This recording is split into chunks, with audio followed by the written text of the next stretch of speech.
పెద్దలందరికీ నమస్కారాలు. అపర సరస్వతి అవతారమూర్తి అయిన ఈ కళామూర్తిలోని కళను వర్ణించే శక్తి నాకు లేదు.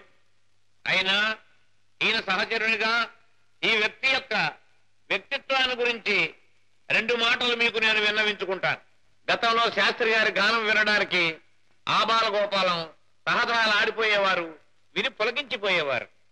ఆయన మహారాజా టీవీతో దర్జాగా బ్రతకడం నాకింకా గుర్తు. ఆ వైభవం, ఆ వెలుగు నాకింకా కళ్ళ కట్టినట్టు కనపడుతోంది. కానీ కాలక్రమేణా సంగీతంలో అనేక మార్పులు వచ్చాయి. ఉదాహరణకి వాటైనా కాటైనా, కరిచైనా కొరికైనా అనేది సాహిత్యము, మలేరియా వ్యాధిగ్రస్తుని వణుకు లాంటి సంగీతము తయారయ్యాయి. అనేక శబ్దాలు, కూతలు, కేకలు, అరుపులు, నిట్టూర్పులు సంగీతంలో చోటు చేసుకున్నాయి. ఈ స్థితిలో తన గానానికి ఆదరణ లేని దశలో శ్రీ శాస్త్రి గారు తన ఇంటి 4 గోడల మధ్య అదే సభా వేదిక అనుకుని, క్రిమికీటకాదులే రసికత గల శ్రోతలు అనుకుని తన సంగీత సాధనని కొనసాగిస్తూ వచ్చారు. తన సర్వస్వము అయిన సాంప్రదాయ సంగీతానికి ఈ రోజు ఇంత ఆదరణ లభించడంతో ఈ బ్రహ్మఋషి మొహంలో కొత్త తేజస్సు కనబడుతోంది. 10 కాలాల పాటు శ్రీ శాస్త్రి గారు తన గానామృతాన్ని మనకు విందు చేసే శక్తిని భగవంతుడు వారికి ప్రసాదించాలని నేను ప్రార్థిస్తూ ఉన్నాను. సెలవు.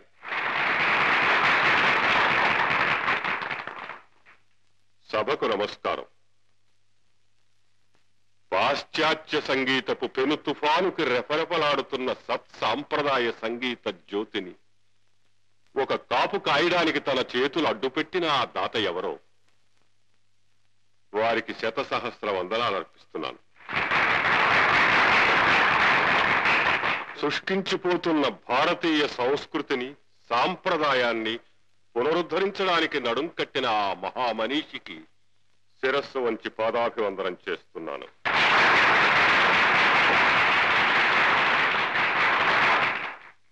ఈ కళ జీవకళ, అజరామరమైనది. దీనికి అంతం లేదు. నిరాదరణ పొందుతున్న ఈ సంగీతాన్ని పోషించడానికి కోటికి ఒక్క వ్యక్తి ఉన్నా సరే ఈ అమృత వాహిని అనంతంగా ఇలా ప్రవహిస్తూనే ఉంటుంది. మనిషి నిలువెత్తు ధనం సంపాదించినప్పటికీ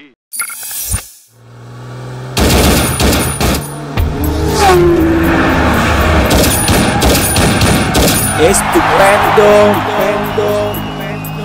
Guerrero, Emperado,